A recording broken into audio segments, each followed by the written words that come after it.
नमस्कार बच्चों, आज हम क्लास 9 साइंस विज्ञान की वर्कशीट नंबर 84 यानी कार्यपत्रक संख्या 84 को पढ़ने और समझने की कोशिश करेंगे। आज की इस वर्कशीट में परमाणु और अणु ये हमारा पार्ट है वो जारी रखेंगे और इसमें कुछ छोटे छोटे टर्म्स है जिनको समझना हमें। परमाणु क्या होता है, अणु क्या होता है, परमाणु द्रव्यमान क्या होता है, आयन क्या होता है, तो ये हम समझने की कोशिश करेंगे। तो चलिए शुरुआत करते हैं हम आज की इस वर्कशीट की। जैसा कि आप अपनी स्क्रीन के ऊपर देख पा रहे हैं, ये हमारी वर्कशीट नंबर 84 यानी कार्यपत्रक संख्या 84 रहेगा। हमारा विषय सब्जेक्ट साइंस विज्ञान है। आज की दिनांक रहेगी 10 फरवरी 2021। अणु और परमाणु, इस पाठ को हम जारी रखेंगे। सबसे पहले हमें जानना है कि ये परमाणु क्या होता है। परमाणु तत्व का सूक्ष्मतम कण होता है, यानी कि सबसे छोटा कण होता है किसी भी तत्व का, उसे हम बोलते हैं परमाणु।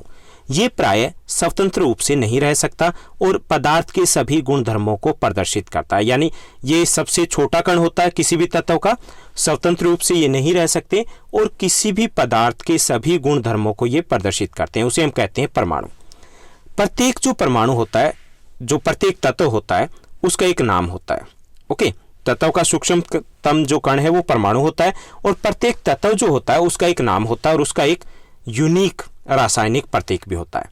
अब ये नाम कौन रखता है, प्रतीक जो कौन देता है, जैसे कि हाइड्रोजन का H है ना, ऐसे ही नाइट्रोजन का N है, कार्बन का C है, तो ये क्या है, तत्व का कार्बन नाम हो गया और उसका रासायनिक प्रतीक हो गया CNH हो गया ना, नाइट्रोजन का N, हाइड्रोजन का H। तो ये कौन रखता है, तो ये रखते हैं एक इंटरनेशनल अंतर्राष्ट्रीय वैज्ञानिक संस्था है, international union of pure and applied chemistry, IUPAC एक इंटरनेशनल ऑर्गेनाइजेशन है जो इन तत्वों के नामों को, प्रतीकों को, मात्रकों को स्वीकृति प्रदान करती है। ओके, जब ये स्वीकृति प्रदान कर देती है, एक्सेप्ट कर लेती है कि ये रहेगा, उसके बाद उसको यूनिफॉर्म वे से पूरे विश्व में उसको यूज किया जाता है। ओके, तो परमाणु क्या है ये हमने समझा कि किसी भी तत्व का सबसे छोटा कण परमाणु कहलाता है, जो स्वतंत्र रूप से नहीं रह सकता और पदार्थ के सभी गुण धर्मों को प्रदर्शित करता है और प्रत्येक तत्व का एक नाम और एक रासायनिक प्रतीक होता है और ये दिए जाते हैं IUPAC के द्वारा।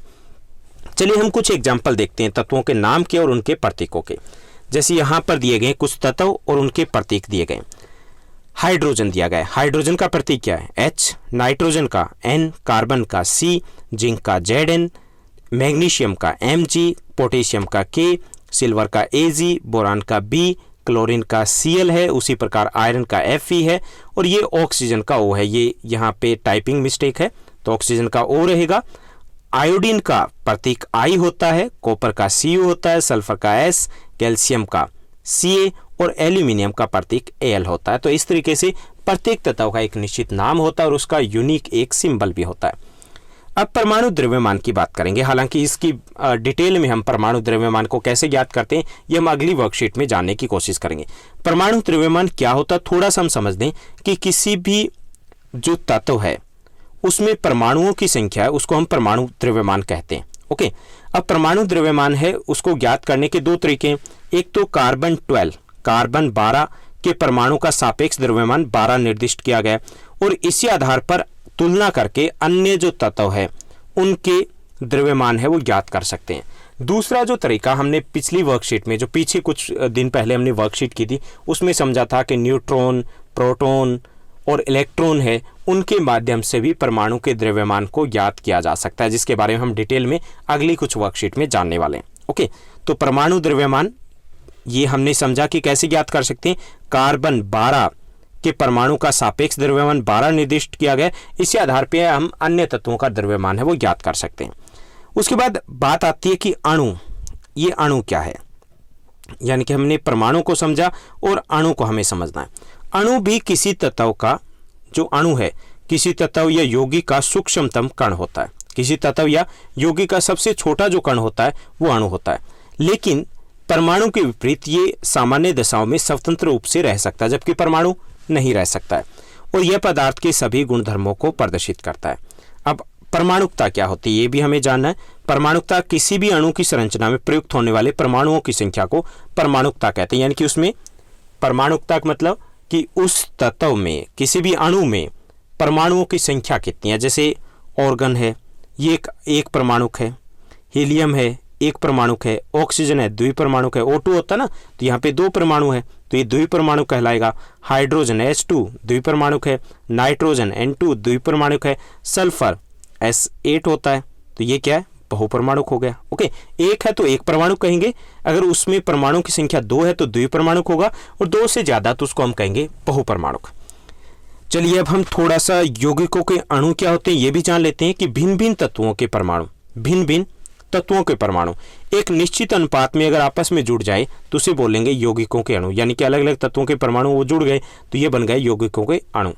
आयन क्या होता है कि आयन एक आवेशित परमाणु अथवा परमाणुओं का ऐसा समूह होता है जिस पर नेट आवेश विद्यमान होता है, यानी कि जिस पर नेट आवेश विद्यमान होता है, ऐसे परमाणु या परमाणुओं के समूह को हम आयन कह सकते हैं।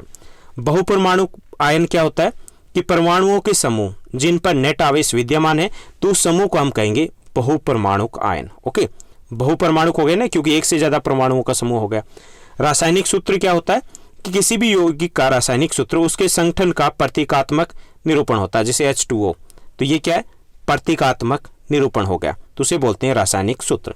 तो ये हमने समझा आज के कंटेंट को, छोटी छोटी कुछ चीजें हमने समझी, अणु क्या है, परमाणु क्या है, परमाणुकता क्या होती है, यौगिकों के अणु क्या होते हैं, रासायनिक सूत्र क्या होता है, ये सब कुछ हमने समझा। अब हम प्रश्नोत्तर की तरफ बढ़ते हैं। आज की वर्कशीट में 5 आसान क्वेश्चन दिए गए।